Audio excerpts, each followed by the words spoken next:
तो देखो भाई, प्रोटीन प्रोटीन एक बहुत ही इंपॉर्टेंट सप्लीमेंट है जिम वाले लाइफ का, जिम वाले रूटीन का, ठीक है। तो मैं इस अपना एक्सपीरियंस बताऊँ। मेरे भी प्रोटीन लेते हुए ज़्यादा टाइम नहीं हुआ, बट लाइक बोल सकते हो 3 से 4 महीने हुए प्रोटीन लेते हुए। तो मेरे को बेसिक इफेक्ट पता चल गया कि प्रोटीन लेने से होता क्या है, नहीं होता है। और मेरे जो असम्पशंस थे कि प्रोटीन लूँगा तुरंत बॉडी बिल्डअप हो जाएगी, एकदम भाई स्ट्रेंथ बढ़ जाएगा, बॉडी मास, मसल मास सब बढ़ जाएगा, ऐसा नहीं होता है, ठीक है। तो देखो, मैंने जब जिम चालू किया था तो मैंने प्रोटीन के बारे में तो खैर पहली बात सोचा ही नहीं था। बहुत सारे लोग ऐसे होते हैं जो जिम जाते, देखो मान लो तुम एज अ फ्रेश ही जिम ज्वाइन कर रहे हो, एंड जो बहुत सारे लोग ऐसा एजम्पशन है कि जिम जाते साथ ही हम लोग को क्रिएटिन लेना है, प्रोटीन लेना है, तो भाई वो स्टार्टर पैक में नहीं इंक्लूड होता। तुम्हें कम से कम 1.5 से 2 साल अपने बॉडी को टाइम देना है कि तुम्हारी बॉडी जिम को कैसा रिस्पॉन्स दे रही है। बहुत लोगों के जेनेटिक एकदम एकदम बहुत ब्लेसफुल होते हैं, जिससे मतलब कि बिना सप्लीमेंट बिना कुछ के भी उन्हें ऐसी ग्रोथ दिख जाती है जो सप्लीमेंट वालों को भी नहीं मिलती है, ठीक है। किसी के चेस्ट के जेनेटिक्स इतने अच्छे होते हैं कि भाई एकदम एस्थेटिक सा चेस्ट बन जाता है, बिना प्रोटीन, बिना क्रिएटिन, बिना किसी सप्लीमेंट के। तो सबसे पहली बात तो यह है कि तुम्हें अपना प्रोटीन गोल को सिर्फ फूड से कंप्लीट करना, और 1 से 1.5 साल अपने बॉडी को टाइम दो जिम ज्वाइन करने के बाद कि तुम्हारी बॉडी जिम को रिस्पॉन्स कैसा दे रही है, तुम्हारा मसल ग्रोथ खुद से हो रहा है कि नहीं, तुम्हारा जेनेटिक्स कहाँ है, कौन सा बॉडी पार्ट स्ट्रॉन्ग है, कौन सा कमज़ोर है। पहले 1-1.5 साल में सिर्फ इतना जानना है। मैंने भी अपना यही सोचा कि मैं कम से कम 1.5 से 2 साल तो जिम करूँगा।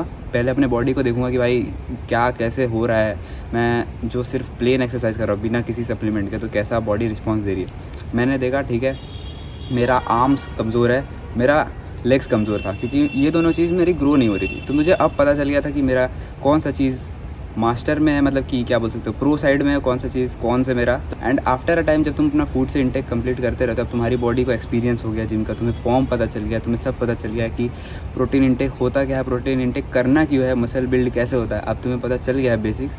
तो उसके बाद फिर तुम्हारी बारी आती है प्रोटीन लेने की। एंड प्रोटीन लेने में भी ऐसा नहीं है कि मान लो तुम, सबसे पहली बात तो है कि जो भी प्रोटीन लोगे वो बकवास कंपनी का बिल्कुल भी नहीं होना चाहिए भाई। तुम पहली बात तो सप्लीमेंट ले रहे हो, चाहे तुम क्रिएटिन लो, प्री वर्कआउट लो, BCAA, जो भी लेना है जिम का लो, बट कभी भी लोकल कंपनी सस्ते के लिए मत जाना भाई। तुम 1 साल एक्स्ट्रा रुक के पैसा जमा खरीद के कर दो, बट कभी भी सस्ते के लिए मत जाना, क्योंकि सस्ता बहुत ही हार्मफुल हो सकता है, प्लस तुम्हें इफेक्ट दिखेगा नहीं, तुम्हारे पैसे बर्बाद हो रहेंगे, और तुमको बैक ऑफ द माइंड लगेगा कि भाई मैं तो प्रोटीन ले रहा हूँ बट बॉडी क्यों नहीं बन रही, ठीक है।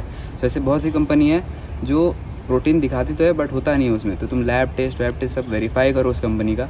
तो और मैं अपना खुद का बताऊँ तो मैं मसल ब्लेस का ले रहा हूँ, जिससे मुझे इफेक्ट दिखाया आग से, ठीक है। मतलब मैंने अपना बल्क चालू किया था 56 में, आज से 1.5 से 2 महीने पहले। अभी मैं 62 किलो का हूँ। सो टोटल 6 किलो बढ़े हैं सिर्फ 1.5 से 2 महीने में।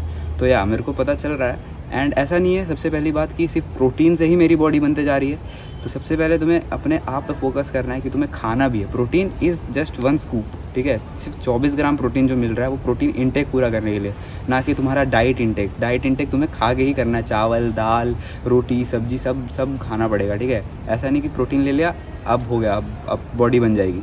मैं अभी कॉलेज में हूँ, ठीक है, तो मुझे सब चीज़ बजट के हिसाब से अरेंज करनी रहती है। ऐसा नहीं कि मैं कोई भी एकदम मैक्स क्वालिटी का प्रोटीन ले लूँ एंड बस उसको कंज्यूम करते रहो, बट मुझे अपना बजट भी देखना पड़ता है कि मैं बाकी चीज़ों के लिए भी पैसा बचा पा रहा हूँ, एंड समझ रहे हो। तो ओवरऑल मिला के इस मेरा जो प्राइस रेंज था उसको मैच करता था सबसे बढ़िया। तो मैं अभी प्राइस नहीं बोलूँगा, क्योंकि देखो भाई वो फ्लक्चुएट करते रहता है। तो अगर मैं इस वीडियो में जो प्राइस बोलता हूँ, ज़रूरी नहीं है कि आज से 2 दिन बाद वही प्राइस रहेगा, ठीक है। तो मैं उसका लिंक दे दूँगा नीचे, तुम लोग जाके चेकआउट कर सकते हो जो भी प्राइस चल रहा है। बट ये ट्रस्ट कर सकते हो कि वो अभी तक में बजट में सबसे बेस्ट रहेगा तुम्हें। अब बात आती है प्रोटीन लेने के बाद करना क्या है। सबसे पहले तो तुम्हारी जो वर्कआउट है उसकी इंटेंसिटी भी प्रोटीन लेने जैसी होनी चाहिए। तुम प्रोटीन जो ले रहे हो वो एब्जॉर्ब होना चाहिए शरीर में। तुम पी लिए, ठीक है, अब पीने के बाद बॉडी अपने आप एब्जॉर्ब नहीं करती। तुम्हारे मसल से जो टीयर ऑफ होते हैं वर्कआउट के टाइम, उस प्रोसेस के बाद वो तुम्हारे मसल में जाके ऑब्जॉर्ब होता है प्रोटीन। तो उस चीज़ को तुम्हें परफॉर्म करना पड़ेगा वर्कआउट जिम में जाके, कि तुम्हारी जो इंटेंसिटी है वो तुम्हारे प्रोटीन इंटेक को मैच भी करनी चाहिए।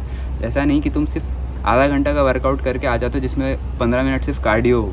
तुम्हें वेट ट्रेनिंग अच्छे से करनी पड़ेगी, फॉर्म अच्छा रखना पड़ेगा, सब अच्छा रखना पड़ेगा। उसी के बाद तुम्हें एकदम रैपिड ग्रोथ नहीं दिखेगी, कांस्टेंट ग्रोथ दिखेगी, सीढ़ी टाइप। मतलब पहले तुम्हारा सारे मसल्स में स्ट्रक्चर आएगा, तुम्हारा स्ट्रक्चर वेल डिफाइन होगा, फिर साइज़ बढ़ना चालू होगा, ऐसे होता है, ठीक है। मुझे भी यही दिखा जब मैंने प्रोटीन चालू किया। स्टार्टिंग के 15-20 दिन तो मतलब ऐसा लगा ही नहीं कि मैं कुछ ले रहा हूँ, बट हाँ धीरे धीरे स्ट्रेंथ बढ़ी, फिर धीरे धीरे साइज़ बढ़ना चालू हुआ। तो अभी मैं 62 किलो ऐसे पहुँचा हूँ। ऐसे धीरे धीरे बढ़ाते मैं जाऊँगा 70 तक।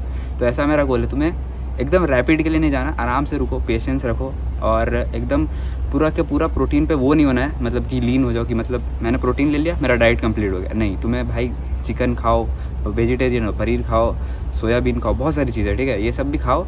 एंड खाते खाते प्रोटीन इंटेक पूरा कर लो। एंड जो प्रोटीन पाउडर है वो उस लिए रखो, जब मान लो तुम्हारा प्रोटीन इंटेक पूरा नहीं हो पा रहा तो तुम प्रोटीन पाउडर से कर लो। अपने प्रोटीन पाउडर को मेन सोर्स नहीं बनाना बेसिकली, ठीक है। सो मेरा माइंडसेट भी यही है एंड तुम भी इसी तरीके फॉलो करो। अगर पूरा प्रोटीन पे डिपेंड हो जाओगे तो भाई मसल बिल्डिंग बहुत ज़्यादा हार्ड हो जाएगा तुम्हारे लिए।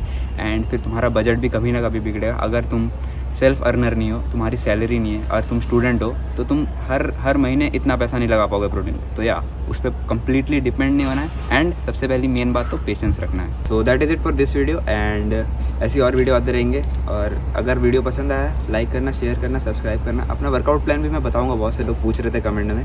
एंड अगर तुम लोग को, अगर कैसे बोल सकता हूँ मैं, अगर तुम्हें डाइट चाहिए उसके ऊपर भी वीडियो आएगा। तुम्हें और कोई एक्स्ट्रा पॉइंट पे वीडियो चाहिए तो तुम उसे कमेंट में लिख दो, मैं उस पर वीडियो बना दूंगा तुरंत से तुरंत। Thank you so much for watching. मिलते हैं अगले वीडियो में।